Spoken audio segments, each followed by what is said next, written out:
So, last time we dug into why computers think in binary. Today, we're taking the next logical step. We're going to see how those ones and zeros get bundled together to create, well, everything you see on a screen. We're diving deep into what a bit and a byte really are, and why their size is one of the most critical and honestly most overlooked ideas in all of computing. And we're going to frame this whole discussion around one central question. How can something as tiny, as fundamental as a single one or zero, lead to absolutely catastrophic system failures? The answer, you'll see, has everything to do with size. All right, so let's start at the absolute ground floor with a quick refresher on the bit. You can think of it as the atom of the digital world. It's the smallest possible piece of information a computer can handle. You see, a single bit is about as simple as information gets. It can only answer one single yes or no question. But by itself, it's pretty limited. You can't write your name, you can't store a photo, you can't even represent the number 10 with just one bit. And we can interpret this choice in a few different ways, right? It could mean 0 or 1, or off and on, or false and true. The meaning really just depends on the context the computer gives it. Now, that flexibility is incredibly powerful, but the limitation is always there. It's just one choice out of two. So, and this is the crucial point. To do anything useful, computers can't rely on these lonely little bits. The real power, it comes from teamwork. They group bits together to represent much more complex information. And that brings us to the first and probably the most famous grouping of bits in computing history, the byte. This is where things start to get really interesting. This is where information starts to become practical. The definition? It's beautifully simple. A byte is just a sequence of 8 bits, all lined up in a row. But the simple act of grouping, it changes absolutely everything. Now you might be wondering, okay, but why 8? Is that some kind of magic number? And the answer is not at all. It was really just a classic engineering trade-off. Early system designers figured out that 8 bits was the sweet spot.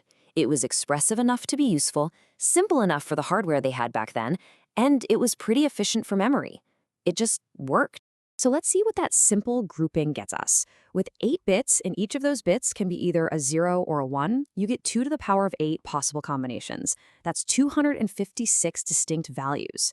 We've just gone from representing 2 states with a bit to 256 states with a byte.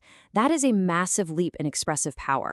And with 256 different values, you suddenly have enough room to represent all the uppercase and lowercase letters, every digit from 0 to 9, a whole bunch of punctuation marks, and even special control characters like a new line or a tab. This is the basis for standards like ASCII, which is why things like text files and network protocols are all fundamentally built around the byte.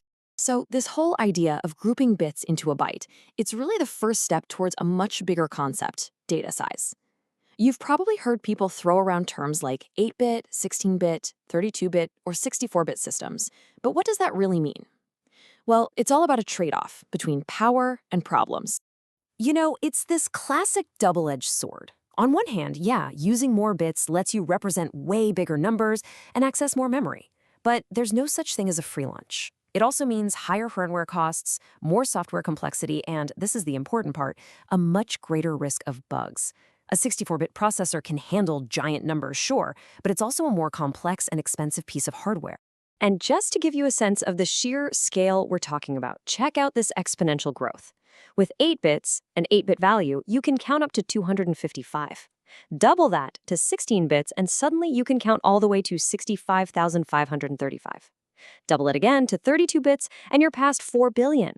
By the time you get to 64 bits, the number is so huge it's hard to even put a name to it. This incredible scaling is really the engine behind modern computing. So here's the crucial takeaway. Deciding whether a number is going to be stored in 16 bits or 32 bits. That's not just some minor technical detail. It's a fundamental design decision. And it locks in assumptions and limitations for the entire life of that system. And believe me, those consequences can be severe. Which brings us right back to our central question. Let's talk about how these design decisions go wrong, because this is where we uncover the hidden source of some of the most serious and infamous failures in software history. When you think of a software bug, what's the first thing that comes to mind? Probably a mistake in the code's logic, right? An if statement that should have been an else, or maybe a loop that never stops. But is that where most bugs really come from? Well, the surprising answer is no. A huge, devastating class of real-world bugs aren't failures of logic at all. They're failures of size. They happen when the data we're trying to work with just doesn't fit into the container we designed for it. And here are some of the classic culprits. Integer overflow. That's when a calculation creates a result that's too big for its data type, so it wraps around to some nonsensical, often negative value. Data truncation is when you just lose information because the box you're putting in is too small. Then you've got wrong assumptions about memory and the total chaos that happens when two different systems with two different ideas about size try to talk to each other. These are all size errors. And this is what makes these bugs so sneaky, so insidious. The code, the logic, can look absolutely perfect. Think about the infamous Ariane 5 rocket explosion in 1996. A number representing the rocket's velocity, it just got too big for the 16-bit space it was being stored in.